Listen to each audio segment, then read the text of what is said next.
بسم الله الرحمن الرحيم إن الذين قالوا ربنا الله ثم استقاموا تتنزل عليهم الملائكة ألا تخافوا ولا تحزنوا وأبشروا بالجنة التي كنتم توعدون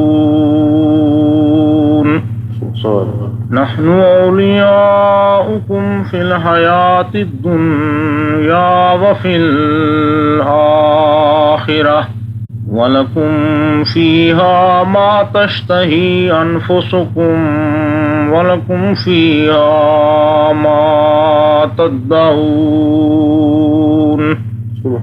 نزلا من غفور رحيم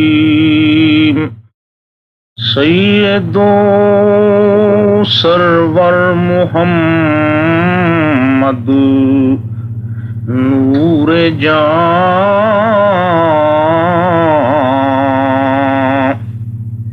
مہتر و بہتر شفیع مجرمان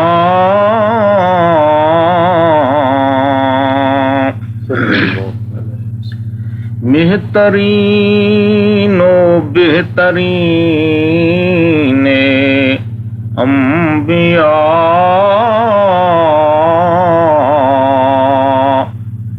جز محمد نیست در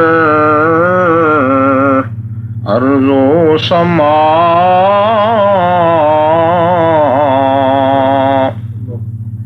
شاہباز لامکانی جان او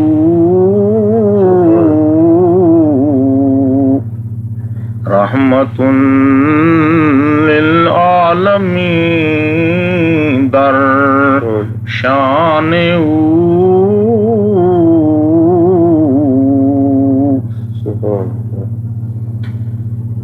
کائنات دی بنیاد جو ساری محبت، اصل کائنات کی بنیاد محبت پر ہے۔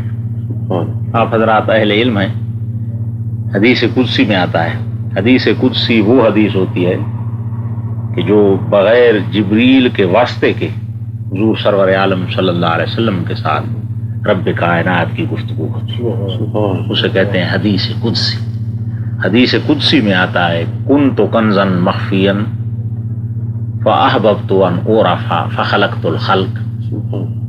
اللہ تعالیٰ فرماتے ہیں کہ میں مخفی خزانہ تھا، فاحببت مجھے اس بات سے محبت ہوئی، میں نے اس بات کو پسند کیا کہ ان اعرف کہ میں پہچانا جاؤں۔ گویا اصل بنیاد کائنات کی تخلیق کی وہ محبت ہے، اور اسی محبت کی وجہ سے ہی کائنات وجود میں آئی، اور اسی محبت کے اثرات ہیں اور اسی کی تاثیر ہے جو کائنات کے ذرے ذرے کے اندر اہل نظر نظر آ رہے ہیں۔ اور پھر اس محبت کی قرآن مجید میں بہت سے مقامات پر اس کی وضاحت کی گئی ہے، اور اصل کمال ایمان اسی محبت کو قرار دیا گیا ہے۔ والذین آمنوا اشد حبا للہ، کہ جو لوگ ایمان لائے ان کی کیا نشانی ہے؟ اشد حبا للہ، اللہ کی ذات کے ساتھ انہیں بہت زیادہ محبت۔ اور پھر یہی اللہ کی ذات کی محبت کی صرف عملی صورت یہی ہے کہ اس کے محبوب جناب محمد مصطفیٰ صلی اللہ علیہ وسلم کی ذات کے ساتھ محبت، کیونکہ اللہ تعالیٰ نے خود قرآن مجید میں کئی مقامات پر فرمایا وہ میری اطاعت، آپ کی نافرمانی وہ میری نافرمانی، آپ کے ساتھ تعلق وہ میری ذات کے ساتھ تعلق۔ تو اللہ تعالیٰ کی محبت کا سب سے بہترین طریقہ یہ ہے کہ اس کے رسول برحق جناب محمد مصطفیٰ صلی اللہ علیہ وسلم کی ذات کے ساتھ محبت کی جائے۔ اسی واسطے حضور سرور عالم صلی اللہ علیہ وسلم نے خود ارشاد فرمایا لا یؤمن احدکم، فرمایا تم میں سے کوئی مومن نہیں بن سکتا، نمازیں پڑھتے رہو، روزے رکھتے رہو، اطاعت خداوندی کے دعوے کرتے رہو، مومن نہیں بن سکتے حتی اکون احب الیہ من والدہ ووالدہ والناس اجمعین۔ مومن اس وقت بنو گے کہ جس وقت تم تمہاری اولاد سے، تمہارے والدین سے اور پوری کائنات سے بڑھ کر جب تک میں تمہارا محبوب نہ بنوں اتنے تک تم مومن نہیں ہو سکتے۔ اور اسی بنا پر حضور سرور عالم صلی اللہ علیہ وسلم نے یہ بھی فرمایا کہ افضل الاعمال الحب فی اللہ، کہ اللہ کے لیے محبت رکھنا کسی کے ساتھ یہ تمام اعمال سے افضل ہے۔ اور حضور سرور عالم صلی اللہ علیہ وسلم خود محبت کا سرچشمہ تھے، محبت کا خزانہ تھے، اور محبت کائنات کے اندر آپ نے تقسیم کی۔ اور چونکہ آپ کی اپنی محبت وہ کائنات کی تخلیق کی بنیاد ہے، تو اس بنا پر اسی محبت کی وجہ سے یہ تمام اسرار کھل رہے ہیں۔ مجھے اس پر یاد آتا ہے عراقی صاحب کا ایک شعر، عراقی بھی بڑے عاشق تھے، مولانا فخر الدین عراقی رحمۃ اللہ علیہ، بڑی ہستی گزرے ہیں، بڑے بزرگوں نے ان کا تذکرہ کیا اور بڑے عارف درویش تھے۔ حضرت بہاؤالدین زکریا ملتانی رحمۃ اللہ علیہ کے خلیفہ بھی، حضرت بہاؤالدین زکریا ملتانی کا نام سن کر وہاں پر آئے، آپ نے فرمایا کہ بھائی چلے میں بیٹھو، وہ چلے میں بیٹھو فلاں عبادت کرو، تو وہاں دور میں شور مچا دیا، شعر اشعار پڑھتے ہیں اور بڑی آؤ ہو اور شور اور دوسرے درویشوں نے کہا خدا کے لیے اس کو نکالو یہاں سے، حضرت یہ تو ہمیں اللہ اللہ نہیں کرنے دیتا۔ حضرت آئے تو واقعی جو عراقی صاحب تھے وہ مست تھے اور شعر اشعار پڑھ رہے تھے، حضرت بھی ان کے شعر اشعار سنتے رہے، اور وہ اس مقام کے آدمی کی یہ غزل انہوں نے وہاں ہی کہی کہ نخستیں بادہ کندر جام کردند، نخستیں بادہ کندر جام کردند ز چشمے مست ساکی وام کردند۔ محبت کی بات آ رہی ہے، یعنی ان کا مقصد یہ ہے کہ نخستیں بادہ کندر جام کردند، پہلے پہلے جس بادہ کو، جس شراب محبت کو جام کے اندر ڈالا گیا، وہ مستی کہاں سے آئی؟ اس کے اندر ز چشمے مست ساکی وام کردن، وہ جناب محمد مصطفیٰ صلی اللہ علیہ وسلم کی آنکھ کی مستی سے قرض لے کر وہ مستی ڈالی گئی، حضور کی چشمے مست کی مستی کا اثر ڈالا گیا اس بادہ محبت کے اندر، اور اس بادہ محبت کا یہ اثر ہوا کہ پھر ساری کائنات جو ہے وہ اس سے مخمور ہو گئی۔ نخستیں بادہ کندر جام کردن ز چشمے مست ساکی وام کردن۔ تو عراقی صاحب کا ذکر آ گیا تو مجھے یاد آیا کہ وہ جب حضرت آئے ان کے پاس تو انہوں نے بڑے ذوق اور محبت سے آپ کے قدموں پر گرے اور انہوں نے یہ فرمایا، عرض کیا آپ کی خدمت کے اندر کہ سنما رہے کلندر سزدر بمن نمائی کہ دراز و دور بینم رہو رسم پارسائی۔ انہوں نے کہا حضرت یہ پارسائی کا راستہ تو بڑا دور ہے، یہ عبادت و مجاہدات کا راستہ تو بہت دور ہے، مہربانی فرمائے کوئی عشق اور ذوق کی دولت سے مالا مال کرتے ہیں تو اس سے مہربانی فرمائے، یہ راستہ تو بڑا دور ہے۔ بہرحال آپ نے توجہ فرمائی، پہلے بھی وہ عابد زاہد بہت اور وہ واصل باللہ ہوئے، اور حضرت کے وہ خلیفہ ہیں حضرت بہاؤالدین زکریا ملتانی رحمۃ اللہ علیہ کے۔ تو اصل یہ سارا سلسلہ محبت سے، اگر آپ مولانا روم کے کلام کو پڑھیں وہ بھی آپ کو جو ہے محبت کا ذکر کرتے ہوئے نظر آئیں گے۔ اور مولانا روم رحمۃ اللہ علیہ کا فلسفہ یہ ہے کہ اعمال جتنے ہیں صالح اعمال اچھی چیز ہیں اور انسان کو ضرور بجا لانے چاہیے، لیکن فرماتے ہیں اعمال یہ کہا تھا جہاں اعمال آگے نہ جا سکتے ہوں وہاں صرف جذبہ محبت آگے لے جاتا، جذبہ محبت کے علاوہ جو اسباب ظاہری وہ کم ہو جاتے ہیں۔ اور اس کی بہترین مثال ہے اپنی تیزی دکھاؤ، چھری چلنے سے پہلے دمبا جنت علی کر وہاں پہنچ جاؤ، اسماعیل کو بچانا ہے، یار بے عزت حاضر ہوں پہنچ جاؤ۔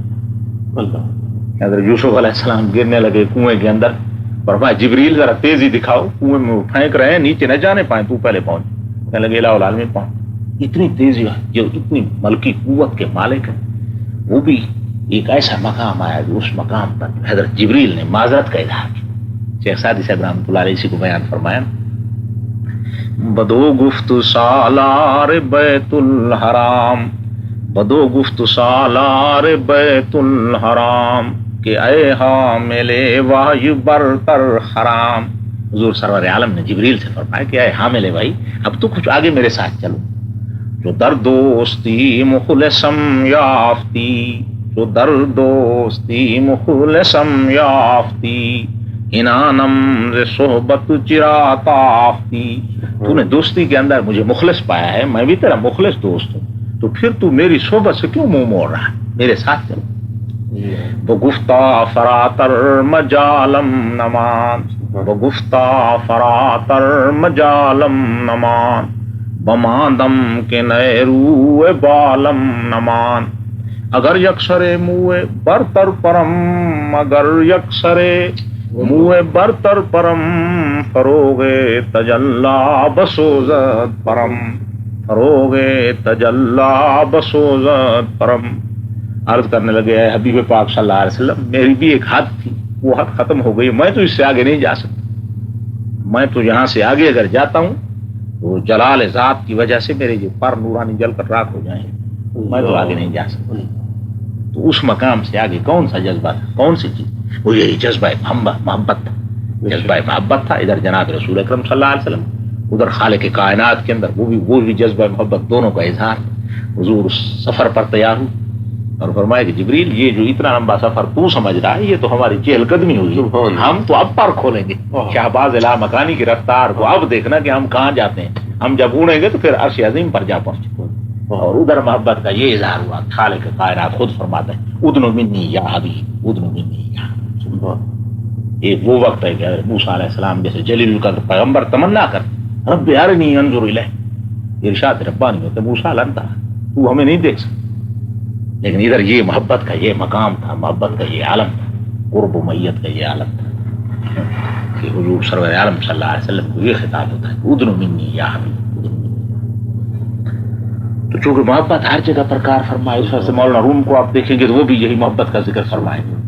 آپ نے تو مولانا روم کی مثنوی ماشاء اللہ خواجہ محمد شفیع صاحب نے تو ضرور پڑھی ہوگی.